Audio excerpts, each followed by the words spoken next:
Ya, puji Tuhan. Selanjutnya saya serahkan pada yang sharing atau yang bertugas. Ya, terima kasih. Saya bersyukur itu lagu-lagu semua ya yang selalu kalau dikasih pada saya ada yang kenal, ada yang nggak kenal. Jadi kalau yang nggak kenal mau buat kita lebih maju. Seperti lagu tadi itu, apakah kalian tidak tahu bahwa Tuhan itu mati ada gunanya buat kita? Amin. Jadi itu hal-hal yang sebenarnya yang kita tangkapi kalau hal dan kalau didengarkan memang akhirnya kata-kata yang masuk semua pada kita. Anyway, saat ini kalian ada choice. Kalian mau dengerin Inge atau mau dengerin saya? Dua-dua, Dengerin Steve. dua-duanya. Dua-dua. Kalau Ya, dua-dua nanti kita bisa perebutan. ya, saling Gantian. melengkapi. Oke, ini kita lagi bicarakan Yohanes 11 ayat 1 sampai 16. 16. Betul. Ya, sekarang saya akan kasih dulu ayatnya. Saya mungkin nanti langsung aja masuk kalau diperbolehkan. Oke, ini kita di Yohanes 11 ayat 1 sampai 16 ya. Oke. Sini dikatakan sebenarnya tidak panjang, memang sebenarnya lebih enak kalau nggak panjang tuh, sebabnya juga lebih bisa fokus lah begitu. Ini soal Lazarus. Di sini dikatakan ada Lazarus. Saya sering dengar ada Lazarus gitu ya. Tapi sebenarnya Lazarus itu yang kita tahu, yang ini Lazarus di Betania, ya. Dan juga ada lagi Lazarus yang miskin dan orang kaya itu, ya, yang duduk di pangkuan gitu, Musa. Nah, sebenarnya tuh yang kita bicarakan saat ini Lazarus yang ini sama yang ono, ya itu tidak ada yang tidak sama, itu aja. Lalu yang sekarang ini sebenarnya soal kebangkitan. Dan saya melihat ini dikaitkan dengan benar-benar kebangkitan Tuhan Yesus. Gitu. Karena mujizat Yesus itu yang mengherankan terjadi atas dirinya Lazarus. Jadi sebenarnya itu ada saksi yang hidup pada saat itu menyaksikan yaitu dari perbuatan Yesus. Supaya itu nyata nanti waktu Yesus, habis ini Yesus yang disalib, habis itu Yesus dibangkitkan. Jadi mempersiapkan kalau saya belajar begitu. Jadi saya ini bicara ini saya belajar, jadi saya juga share aja begitu ya. Jadi ada Lazarus dari Betania gitu. Nah, terus di ayat 3 itu juga bilang Tuhan, dia yang engkau kasihi sakit. Nah, itu dari saudara Marta dan Marta punya keinginan tuh untuk memberitahu pada Yesus. Di sini apa namanya saya juga merasa bahwa apakah kita tidak begitu? Kalau kita ada kebutuhan sama Yesus ya ini soal sakit apapun, apakah kita juga datang kepada Dia untuk kita tuh mau tanya? Ini bagus sekali. Jadi waktu saya baca gitu, wow, dia mau begitu tuh very good gitu ya. Terus ada lagi apapun yang kalau kita berdoa pasti Marta dan Maria itu juga berdoa. Jadi tanya sama Tuhan dan Tuhan sebenarnya itu selalu akan respons dan Tuhan itu juga uh, cinta kepada kita. So dia sudah terlebih dahulu mencintai kita semua. Ini soal mengasihi ya. Dulu saya selalu kalau pikir tuh, aduh Tuhan tuh tahu saya tahu kalau ngomong gampang semua bilang Tuhan tahu segalanya. Jadi cinta saya enggak. Belakangan tuh saya merasakan Tuhan tuh cinta saya. Terutama kalau kita tuh ada hal-hal yang kita tidak menyenangkan ya. Kita akan seek for someone untuk mengasihi supaya kita tuh bisa reda itu kesusahan kita itu ya, pikiran kita atau apapun. Tapi yang penting, saudara masih juga merasakan bahwa Yesus itu mencintai kita, mengasihi kita, gitu, ya. Nah, di sini Tuhan selalu akan respon sebab Yesus sudah terlebih dahulu mengasihi kita. Sebab ayat 3 itu Tuhan dia yang engkau kasihi. Si engkau yang kau kasihi. Dia sudah tahu ayat 3 itu ya. Nah, di sini juga ini Yesus tuh kan mendengar. Kalau kita tuh ngomong, Yesus tuh akan mendengar. Gitu dan juga selalu kita bisa datang pada dia. Jadi ayat 4 dikatakan apa itu? Penyakit itu tidak akan membawa kematian, tapi akan menyatakan kemuliaan Allah sebab oleh penyakit itu anak Allah akan dimuliakan. Nah, di sini tuh sebenarnya suatu hal yang disiapkan, disiapkan. Jadi Tuhan Yesus itu bisa berbuat apapun karena dia sendiri juga akan mati dan akan dibangkitkan gitu. Nah, jadi dibilang juga soal penyakit. Itu soal penyakit ya, soal sakit ya sakit, tapi suka ada orang ketakutan sama sakit. Tapi enggak, Yesus juga kalau saya berasa tuh tidak selalu untuk bawa kematian di sini. Emang ini dibangkitkan. Eh, dan maka itu Yesus bilang seperti Lazarus itu, dia bilang tidak mati. Apa dia bilang? Tidur nantinya. Menurut Tuhan Yesus. Tapi di sini ada hal-hal sebenarnya tuh murid-muridnya juga tidak mengerti lah ngomongan Tuhan Yesus. Lalu ayat 6.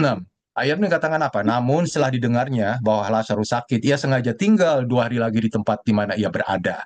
Gitu. Jadi dibilang menunjukkan kalau kita mau minta kepada Yesus, para muridnya juga melakukan bagi mereka sesuatu yang lebih baik lagi. Gimana ya? Jadi Yesus itu sengaja supaya murid-muridnya itu kan nggak ngerti. Jadi supaya dah, lu kan juga murid-murid gua kayak gitu. Dan dia mengharapkan itu semua untuk bisa mengerti untuk hari ini. Jadi Yesus sengaja itu kalau dikatakan yang ayat 6 ya. Itu nah, setelah itu tapi pertolongan Yesus itu selalu tidak terlambat untuk menolong kita. Bahkan dia tuh menunggu kita untuk kita percaya dan sabar.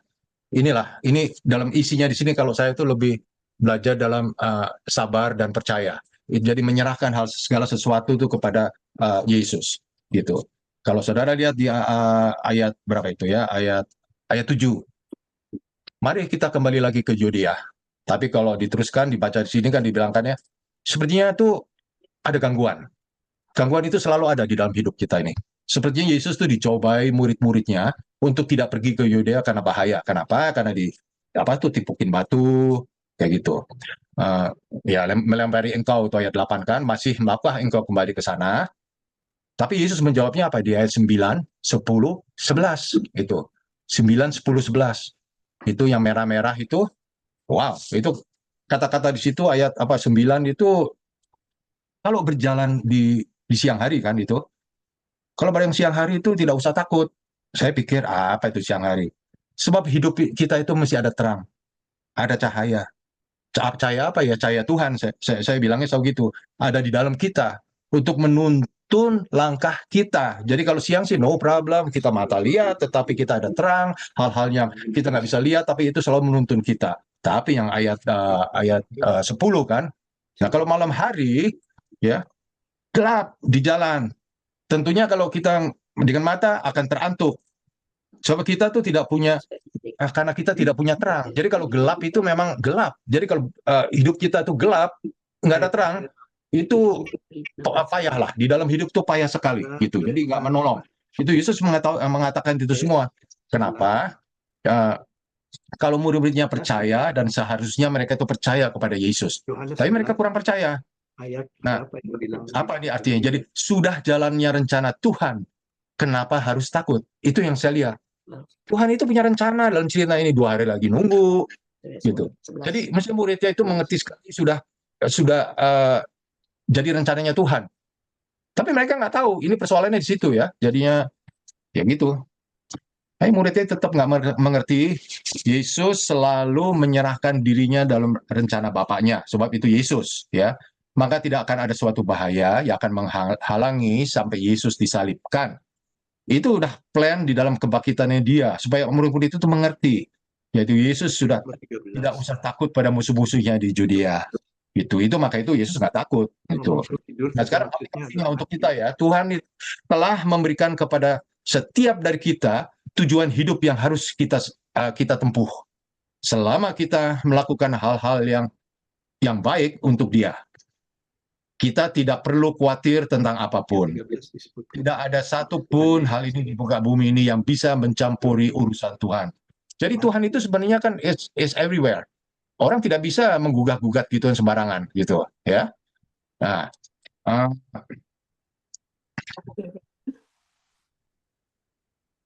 tapi di sini ketika kita pergi meninggalkan terang dan kebenaran Tuhan, ini kuncinya situ. Kita kalau nggak bisa percaya, nggak apa kita tidak di dalam Dia, meninggalkan terang itu dan kebenaran Tuhan, kita semua berada dalam bahaya. Bahaya itu macam-macam karena dengan sikap yang kita itu tidak taat, yaitu mengikuti standar dan nasihat-nasihat duniawi atau memakai pengertian kita sendiri-sendiri yang bertentangan dengan firman Tuhan. Itu saya kalau baca tuh sebenarnya tuh ya seperti sering saya bilang, saya udahlah dengerin aja kalau dibilang jangan nyolong ya jangan nyolong. Itu mah gampang ya.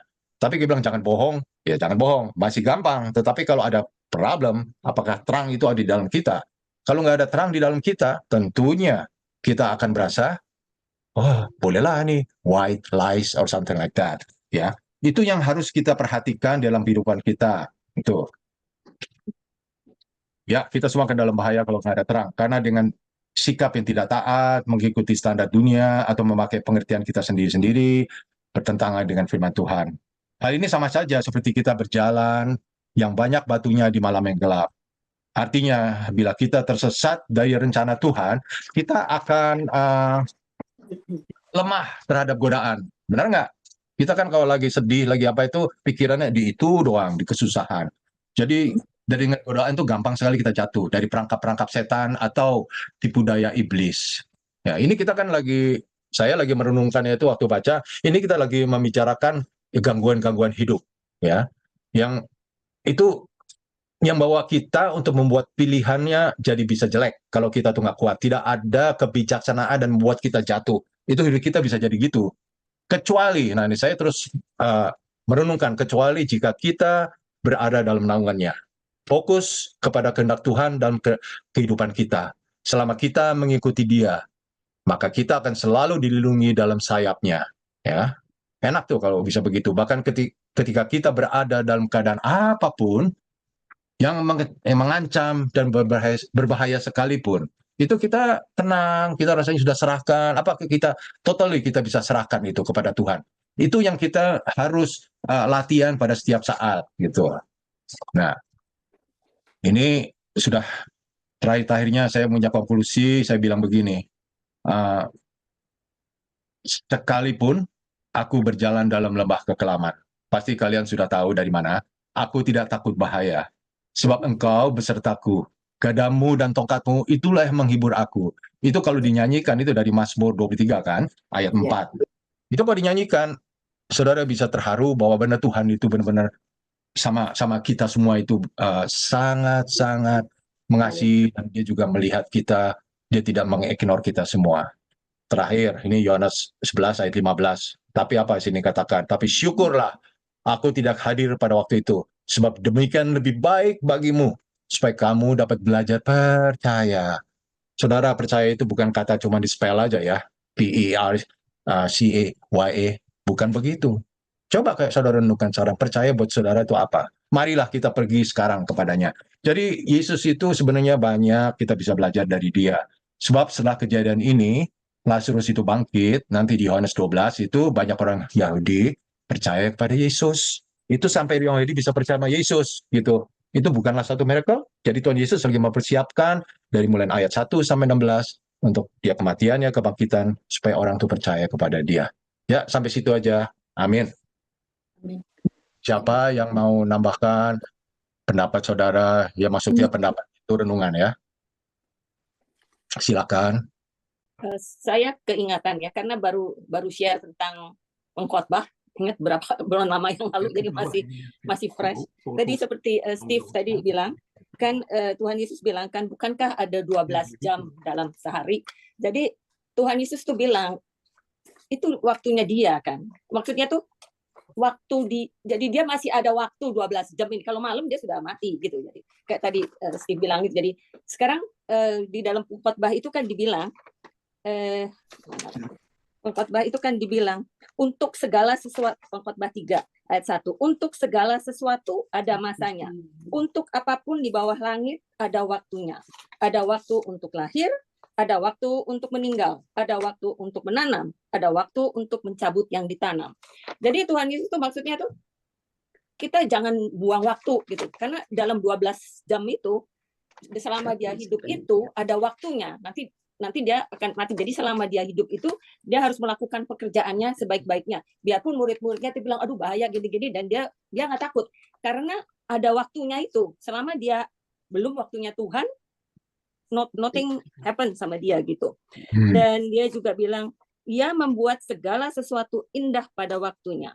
Bahkan ia memberikan kekekalan dalam hati mereka, tetapi manusia tidak dapat menyelami pekerjaan yang dilakukan Allah dari awal sampai akhir. Jadi waktu dia membiarkan Lazarus mati 4 hari itu, kadang-kadang dalam kehidupan kita itu bayangkan ya, saya bayangkan itu rasanya Marta sama Maria. Dia lihat si Lazarus itu makin lama makin parah, makin lama makin parah. Ini Tuhan Yesus kenapa nggak datang?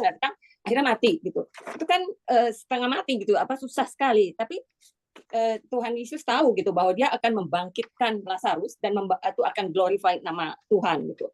Dan kita sebagai orang ya Kristen gitu, kita percaya bahwa segala sesuatu itu indah pada waktunya gitu. Jadi itu suatu penghiburan dan kita tuh tidak mengerti kenapa hal itu harus terjadi pada diri kita.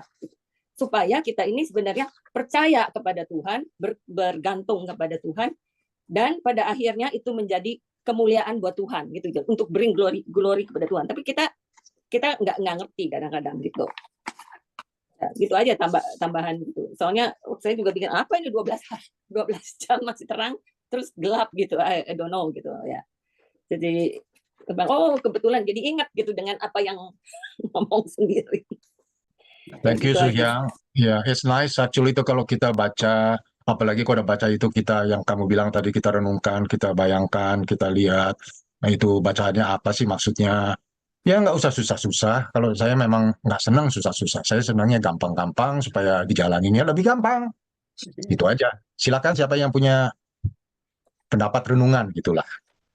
Yang ayat 6 itu, yang tadi dibilangkan tinggal 2 hari ya, ia sengaja tinggal 2 hari lagi di tempat di mana ia berada. Nah, itu memang itu disengajakan sama Tuhan Yesus, and si Marta sama Maria itu memang secepatnya kok bisa si Jesus itu datang gitu kan. Tapi Jesus juga mempunyai maksud, ditunda 2 hari, but Jesus knows, right, like bahwa Lazarus itu akan bangkit, bakal dibangkitkan gitu. Jadi makanya disengaja itu 2 hari supaya murid-muridnya itu tahu, aware bahwa kan di ayat 5 kan dibilang kan, di ayat berapa 4, penyakit itu tidak akan membawa kematian, tetapi akan menyatakan kemuliaan Allah, sebab oleh penyakit itu anak-anak Allah akan dimuliakan. Jadi saya pendapatnya makanya ditunda sama Tuhan Yesus itu 2 hari lagi biar mati, jadi nanti itu Lazarus bisa bangkit itu untuk menyatakan kemuliaan Allah gitu. Jadi sengaja, makanya dia bilang di sini ia sengaja tinggal 2 hari lagi. Thank you, Medi. Kadang-kadang itu amazing ya. Medi berkata gitu, saya berkata lain, lain orang juga berkata gitu. Sebenarnya kita semua masing-masing itu tidak habis-habisnya tuh sebenarnya tuh isinya Bible itu bisa kita tuh menangkap dan membawa kita dalam penghidupan yang saudara lihat keadaan atau apapun. Kita bisa lihat dari situ. Silakan siapa yang bisa menambahkan lagi? Saya mau menambahkan, saya dengar bahwa semua hal yang ajaib dari Yesus itu ada maksudnya. Jadi hal ini juga ada keajaiban bahwa Yesus membangkitkan orang mati, itu suatu kesaksian bahwa ada maksudnya adalah supaya diketahui kemuliaan Tuhan. Jadi semua hal yang ajaib itu adalah untuk menunjukkan kemuliaan Tuhan. Itu aja yang ingin saya. Amin. Terima kasih. Ya, saya tambahin juga yang tadi Yesus tinggal 2 hari lagi. Banyak orang itu sering berkata, God is seldom early, but He is never late. Suka dengar saudara ngomongan itu? Ya. Itu sebetulnya menurut perasaan kita, ukuran waktu kita. Tapi sebetulnya Tuhan itu selalu tepat waktunya. Ya, ini dia tambahin 2 hari lagi. Tadi yang semua sudah ngomong, sebabnya kalau kita lihat ke ayat 15, kan dibilang, tapi syukurlah aku tidak hadir pada waktu itu, sebab demikian lebih baik bagimu, supaya kamu dapat belajar percaya. Ya. Sekarang kalau kita lihat, kok Yesus itu dipanggil, langsung datang. Miracle yang dia bikin kan kesembuhan. Dan kesembuhan dan membangkitkan orang mati kan beda sekali kan. Jadi kita melihat kalau kita menghadapi masalah, biarlah kita tuh kalau kan sering ya kayak Yusuf, mulainya dia dijual jadi slave, jadi hamba, jadi tapi dia biarin benar dalam Tuhan semua, totalnya dari sana dia jadi masuk penjara. Kalau ya kita sih udah bacanya sih udah 2 menit lagi kita udah lihat kemajuannya. Tapi kalau dia yang mengalami itu kan bilangnya kan dari slave sampai dia jadi prime minister itu kan 13 tahun kira-kira segitulah. Jadi saya melihat apa itu orang itu suka, orang saya ini benar kok dalam Tuhan. Kok kalau kayak Martha Maria bilang mereka itu kayak sahabatnya Tuhan kan. Itu bertiga itu sahabatnya Tuhan. Jadi mereka tuh punya relation dengan Tuhan, mereka sahabatnya Tuhan. Tapi kok kelihatannya sakit, Tuhan tuh nggak datang gitu kan. Jadi saya ngelihat, tapi kan Tuhan yang tadi Bang udah punya rencana. Sebabnya tambah besar masalah kita akan melihat mujizat yang lebih besar dan kita dapat memberikan kesaksian yang lebih besar juga. Ya, makanya kan Tuhan bilang apa itu lebih baik dia nggak ada supaya kita dapat lebih belajar percaya padanya. Yang tadi tentang Syuhyang bilang 12 jam, saya juga emang waktu saya baca aneh, dibilangin nggak takut. Lantas kok waktu 12 jam kan biasanya kalau dibilang kamu nggak takut, nggak, Tuhan menyertai saya atau apa. Ini kan nggak ada 12 jam. Itu Tuhan lagi ngajarin kita bahwa kita itu di dalam kehidupan kita ada banyak yang Tuhan sudah taruh untuk kita kerjakan ya. Dan Tuhan tahu waktunya Yesus waktu itu sebetulnya udah rada mepet. Kalau kita lihat di 10 di Yohanes 10 itu kan pentabisan bait suci. Itu kan bulan Desember. Itu kalau kita ngomong sekarang itu kan Hanukkah. Kalau zaman sekarang itu namanya pestanya Hanukkah. Dan lagi kalau kita ngelihat ini kan kita di Yohanes 11. Kalau kita lihat lagi ke Yohanes 12 dibilangkan 6 hari lagi bakal Paskah. Jadi tengah-tengah antara Hanukkah dan Paskah. Hanukkah itu Desember, Paskah itu Maret sama April kira-kira. Jadi Tuhan itu cuma waktu 3 bulan yang dia harus menyelesaikan tugasnya. Dan kita tuh mesti tahu, kita tidak usah takut. Kalau apa itu emang Tuhan udah memberikan kita tugas itu, tadi yang Syuh yang juga udah bilang, manusia tuh nggak bisa bikin apa-apa. Jadi kalau saya baca ya, kayak di Wahyu ya, di Wahyu 11 ayat 3, itu kan ada 2 saksi Tuhan kan, yang Tuhan kasih tugas untuk bernubuat selama 1260 hari, itu 3,5 tahun. Nah, kalau kita baca, kalian bisa baca itu Wahyu 11 ayat 3 sampai 7. Tapi di 7, dan apabila mereka telah menyelesaikan kesaksian mereka, maka binatang yang muncul dari jurang maut akan memerangi mereka dan mengalahkan serta membunuh mereka. Jadi sebenarnya kita tuh sama Tuhan udah dikasih a certain waktu yang Tuhan berikan kepada kita. Dan kita itu nggak usah takut. Selama kita berada di waktu yang Tuhan mau kita menunaikan tugas kita, nggak bakalan ada apa-apa. Tapi kok udah selesai, Tuhan bisa angkat. Jadi nggak usah orang tuh, makanya dulu saya waktu baca Bible, saya baca misalnya Yohanes Pembaptis, mati kok muda. Namanya kan selalu kita bilang umur panjang itu berkat, misalnya ya. Lantas Yesus juga mati muda ibaratnya. Tapi kita itu sebagai, saya bisa ngelihat sekarang, firman Tuhan yang Paulus tulis di Filipi 1:21 bahwa hidup adalah Kristus, mati adalah keuntungan. Jadi kita nggak usah takut dengan kematian. Di Mazmur 116 ayat 15 ditulis, berharga di mata Tuhan kematian semua orang yang dikasihinya.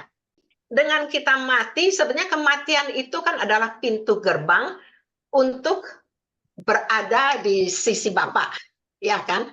Untuk kehidupan yang lebih mulia. Kita tuh asal kita benar dalam Tuhan, kematian itu adalah keuntungan. Dan lagi di Wahyu 14 ayat 13 waktu itu Pastor Liu bacain di Santi, dan aku mendengar suara dari surga berkata, tuliskan, berbahagialah orang-orang mati yang mati dalam Tuhan sejak sekarang ini. Sungguh kata Roh, supaya mereka boleh beristirahat dari jerih lelah mereka, karena segala perbuatan mereka menyertai mereka. Jadi kita hidup ini nggak usah takut mati, tapi juga jangan sampai selalu kepingin mati, sebab kita emang ada tugas di dalam dunia ini, dan dalam tugas ini Tuhan juga memberikan kedamaian, sukacita, hidup sebetulnya dalam dunia ini juga kita bisa nikmati. Tapi untuk kematian, orang yang beriman dalam Tuhan itu sama sekali tidak menakutkan. Jadi dan di Mazmur makanya Musa menuliskan, ajar kami menghitung hari-hari kami hingga kami beroleh hati yang bijaksana. Jadi yang seperti di Roma 12:2 dibilang, biarlah kita transform, kita punya mind sehingga kita bisa tahu kehendak Tuhan dalam diri kita, apalagi mana yang baik, mana yang berkenan, dan mana yang sempurna. Amin.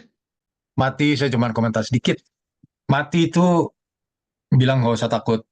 Tapi banyak manusia itu kalau udah mikir kematian, wah besar sekali segala hal semua itu. Mestinya mati itu seperti tadi sudah diterangkan semua. Mati itu looking forward, tetapi juga nggak kita mau mati, itu benar. Itu kalau bisa itu kita flow in the Lord, yang terangnya Tuhan ada di dalam kita, sampai kita bisa sendiri bilang, wow, we looking forward gitu. Tapi nggak kepengen mati. Yang orang pengen mati itu yang desperate gitu. Jadi jangan sampai begitu. Itu banyak orang tuh kalau udah mau bilang, gue mendingan mati aja. Itu artinya apa? Hidup desperate. Bahaya itu. Jadi flow in the Lord. Jadi kayak orang kalau bergaul tuh flow aja sama Tuhan atau sama teman gitu, flow. Nanti kita dapetin itu. Oh, mati itu ya beruntung. Seperti Paulus bilang. Ya, itu aja. Silakan tambahin. Kamu kalau lihat Thomas tuh gimana?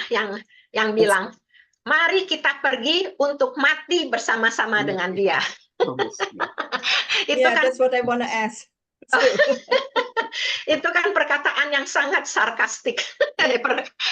Pernyataan yang sangat sarkastik. Tapi di sini kita lihat ya, dari murid-murid Yesus, Thomas itu emang makanya kan dibilang the doubting Thomas. Dia itu sebetulnya very karnal. Tapi karnal keduniawian itu bukan kayak keduniawian berdosa. Sebetulnya arti yang sebenarnya itu karnal itu orang yang dikontrol dengan panca indera dia, kelima panca indera dia. Ya, jadi selalu melihat fakta. Yang dia bisa dengar, yang dia bisa kecap, yang dia bisa lihat, yang dia bisa rasakan, itu sebetulnya arti karnal. Nah, emang yang makanya kan dia tuh sebetulnya sebab ada Thomas, dia kan waktu Yesus bilang, kemana aku pergi engkau berada, emangnya pergi kemana? Mana jalannya? Kan itu Thomas lah yang makanya akhirnya ada tulisan yang sangat di dalam firman Tuhan, akulah jalan dan kebenaran dan hidup. Itu kan gara-gara pertanyaan Thomas. Lantas juga di 20 waktu murid-murid melihat Yesus, kan Thomas yang ngomong, kalau saya nggak nusuk. Yang itu kan Thomas.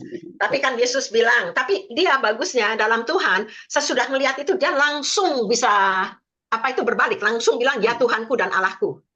Jadi itu bagusnya Thomas. Makanya Yesus kan bilang, berbahagialah mereka yang tidak melihat namun percaya.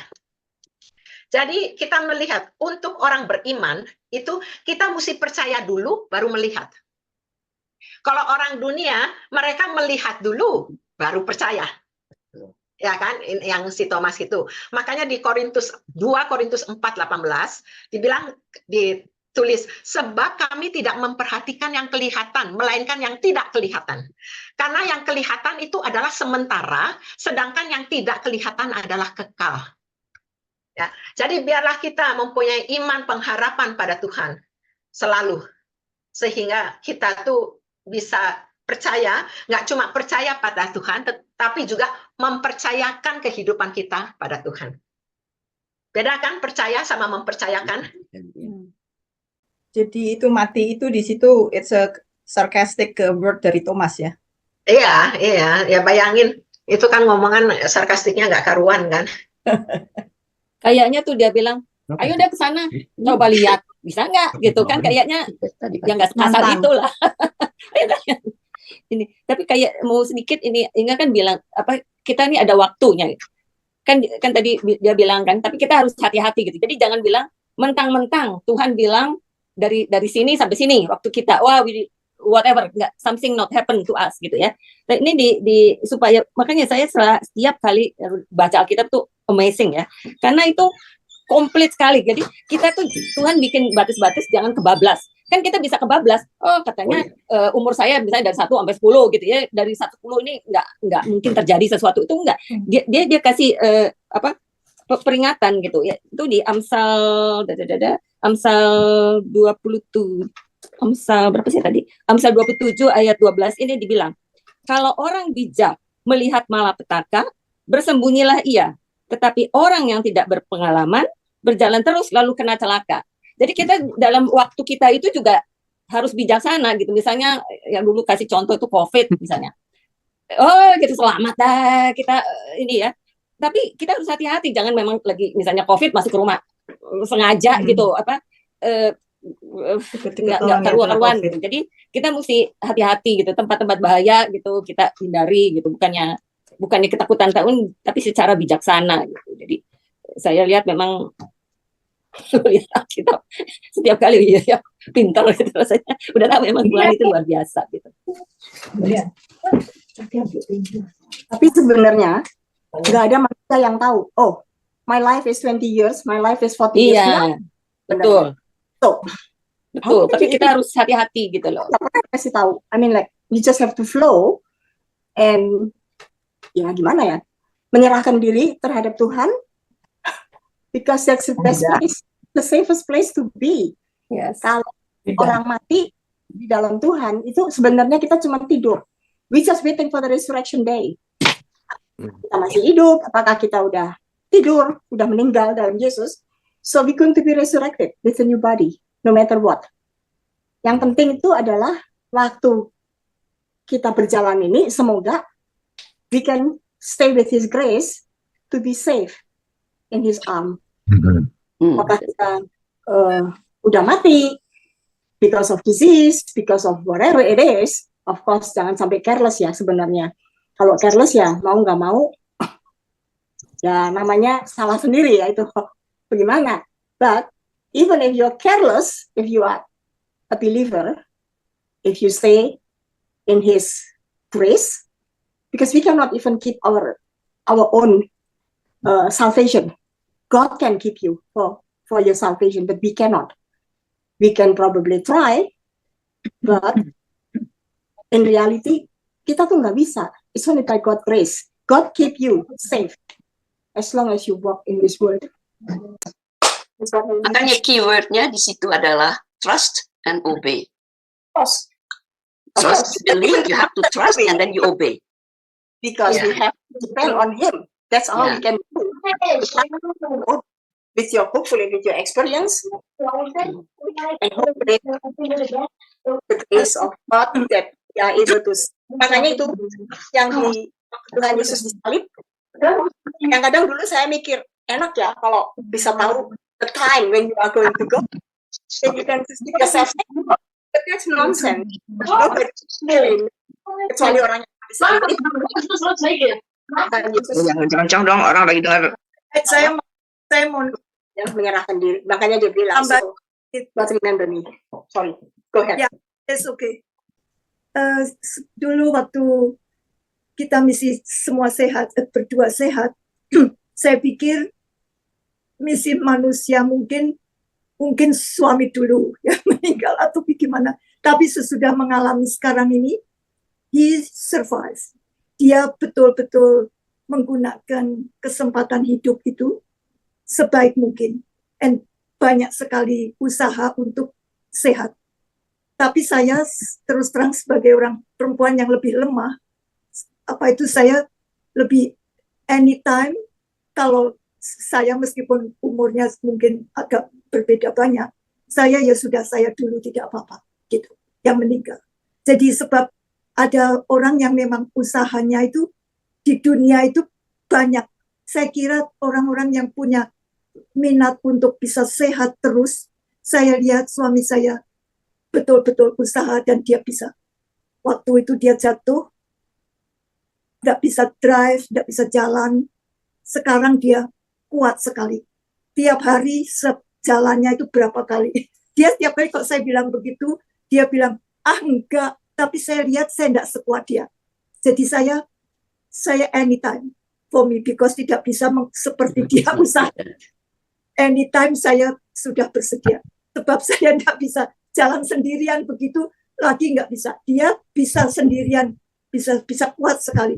Saya juga, ya sudah, sebab saya punya penyakit, banyak minum obat ini, obat itu, mata, gigi, semua banyak urusannya. Dia bisa sehat, sudah gitu kembali, mungkin nggak tahu drive-nya juga mesti bagus, jalannya bagus. Jadi itu saya semua dikaruniai Tuhan, kekuatan yang lain-lain. Jadi saya mau tambahkan baru-baru ini bulan Desember adik saya yang 11 tahun lebih muda dari saya, yang meninggal mendadak. Jadi saya juga masih dalam keadaan berkabung, tapi hidup itu tidak bisa dipastikan kapan. Dan buat saya sebisanya supaya jangan sampai menyusahkan orang, jangan sampai jadi beban, dan kalau bisa membuat hidup itu lebih enak untuk dalam waktu yang singkat atau lama untuk keluarga dan sebagainya. Indeed, saya berusaha supaya sehat. Olahraga saya hanya jalan, sudah berpuluh tahun tentunya hanya jalan. Saya tidak bisa olahraga, jadi saya hanya jalan, dan itu ternyata baik sekali untuk supaya pikiran itu masih tetap sehat dan badan masih kuat. Itu aja. Dan itu semuanya puji Tuhan. Satu hal adalah yang saya ingin sampaikan, oleh karena saya banyak menggantungkan pada reasoning sebagai logic, karena memang latar belakangnya sebagai engineer, seakan-akan itu semua harus ada logiknya.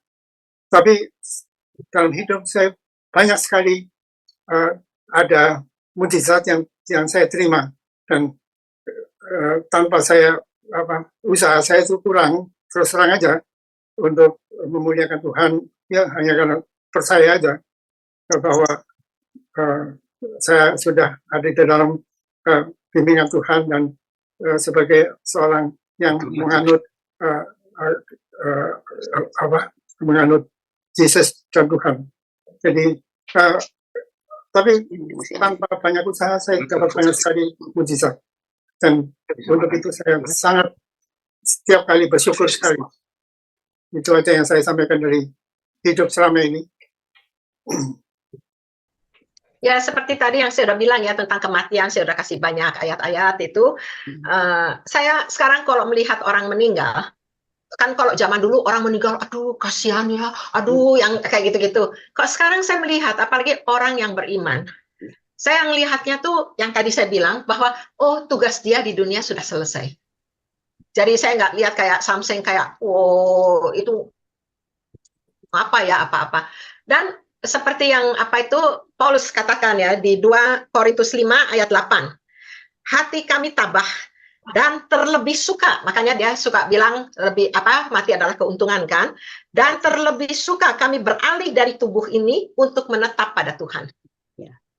Ya, untuk kita bisa menetap pada Tuhan, cara jalan satu-satunya emang benar di dunia ini kita juga bisa selalu bersama Tuhan, Tuhan ada di dalam kita, kita di dalam Tuhan. Tapi itu lebih real bahwa dengan kematian yang saya bilang itu pintu gerbang untuk kita lebih dekat lagi dengan Tuhan ya.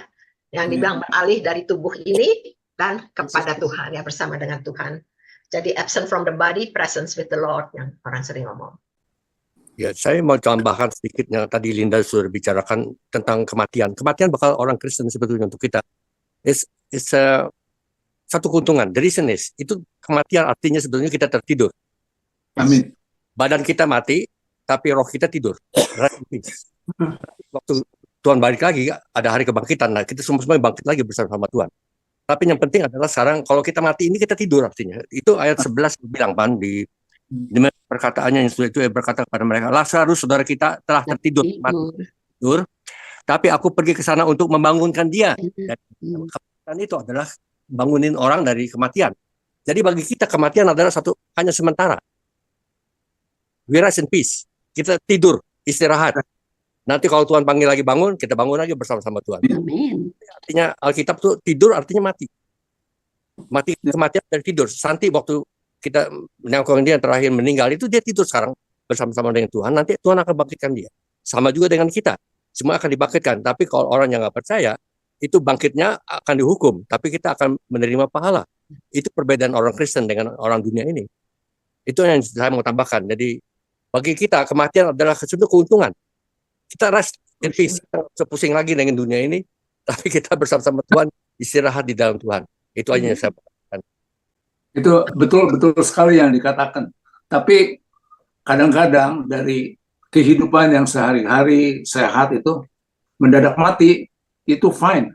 Tapi kadang-kadang ada orang yang bertahun-tahun sengsara untuk mati. Nah, itu problemnya. Ya. Kalau kita sehat, terus ada waktunya Tuhan panggil, fine.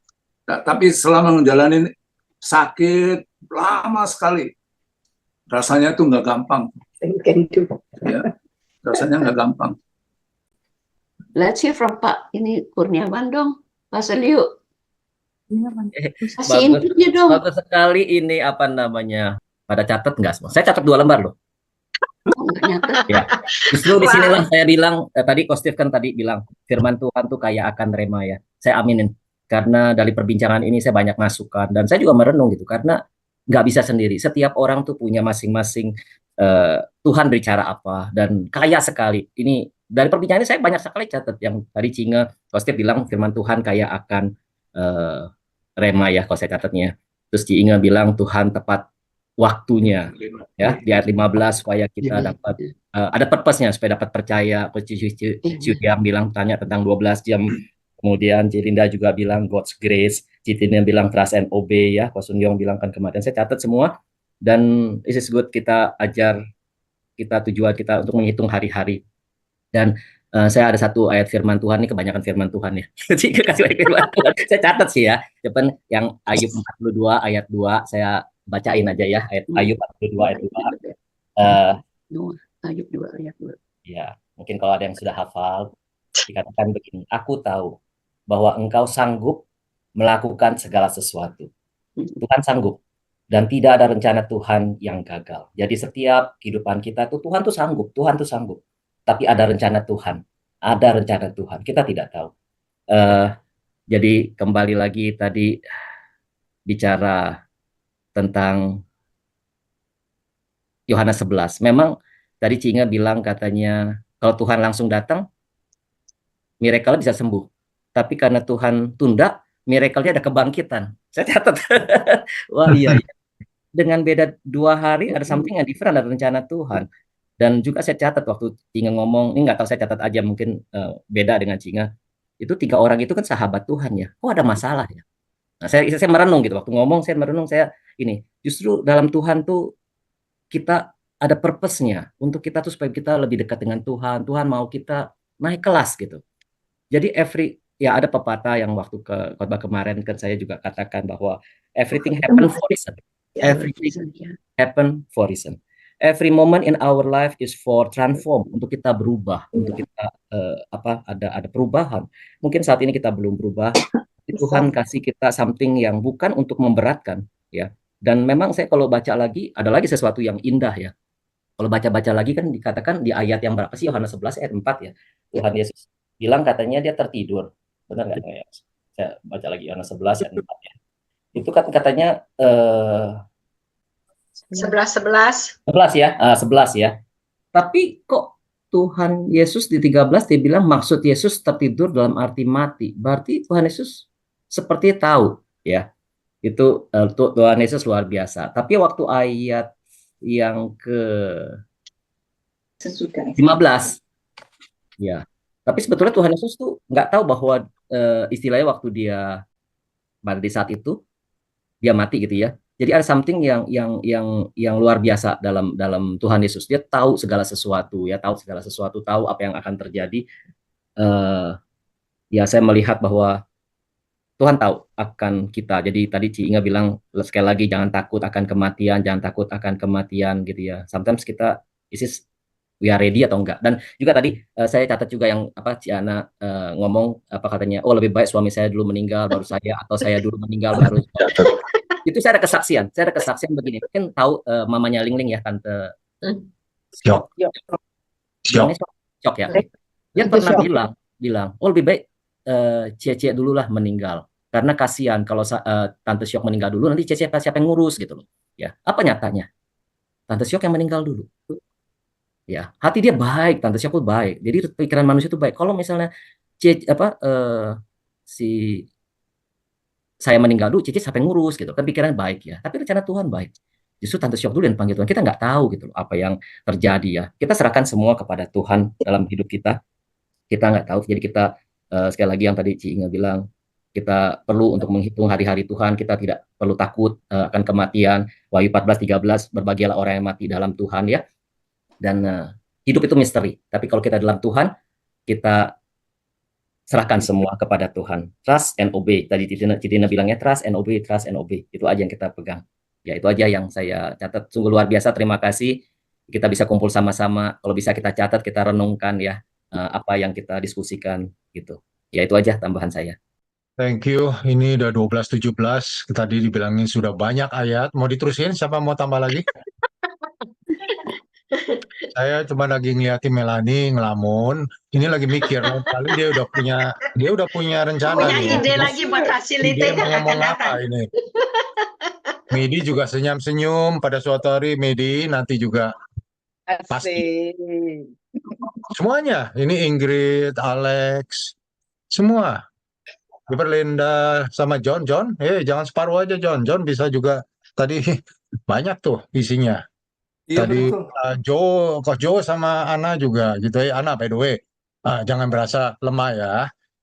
Perempuan itu kuat, bisa macam-macam.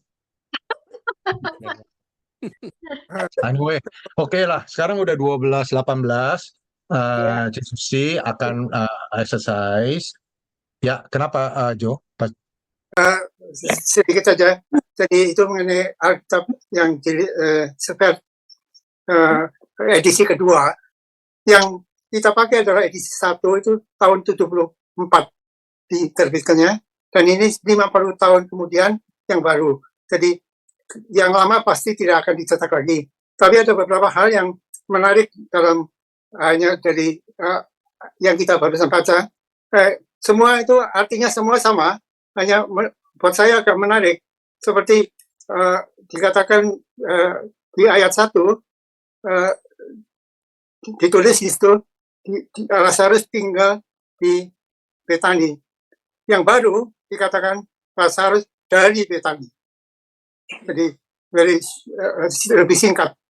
Kemudian ada minyak mur. Minyak mur itu orang Indonesia pasti tidak tahu itu mur itu apa. Tapi yang baru ditulis minyak wangi. Jadi lebih jelas, lebih sederhana. Kemudian ada matanya udah nggak jelas. Di yang lama Lazarus itu saudara kita. Yang baru ditulis sahabat kita. Jadi itu bukan saudara tapi sahabat. Kemudian yang terakhir yang saya lihat, yang aneh, Betani itu 3 mil dari Yerusalem. Itu ayat 18 saya kira. Dan yang baru disebut 3 kilometer. Jadi itu lebih nyata untuk dibaca. Itu aja yang saya ingin tambahkan untuk iseng untuk Ya, thank you. Saya nggak pernah ke Israel, jadi Pastor Liu yang lebih tahu. Tapi saya dengar itu kalau dari Bukit Zaitun, kita bisa lihat Yerusalem, kita bisa lihat Betani. Betaninya si Lazarus. Sebab Betani itu ada 3 Betani loh ya. Mereka senang kayaknya pakai nama yang sama. Tapi yang Betani yang Lazarus ini itu dari Bukit Zaitun bisa ngelihat. Saya dengarnya itu kayak burung nuri katanya. Saya sendiri nggak ke sana. Oke, ini terakhir 12:21 persis nomornya kebalik 1221. Saya bukan engineer, tapi kalau engineer rupanya kayak Ko Sunyong, tadi Ko Jo, ya kayaknya tuh kalau ngelihat baca tuh banyak komentarnya begitu. Ya benar, emang engineer ya begitu. Anyway, terakhir teka-teki. Kebangkitan di Perjanjian Lama berapa banyak? Kebangkitan di Perjanjian Baru berapa banyak? Jawaban saya Perjanjian Baru 3, yang Perjanjian Lama 7. Udah, nggak usah diomong lagi, nanti kalian baca sendiri, nanti kapan gitu aja. Sebetulnya lebih banyak sih kalau Perjanjian Baru. Ini udah sebanyak-banyaknya dicari ini. Iya, nanti kita bisa terusin. Oke, kami silakan diskusi ya. Anwar mau doa dulu. Ya. Tutup dulu. Anwar di mana? Kok nggak kelihatan?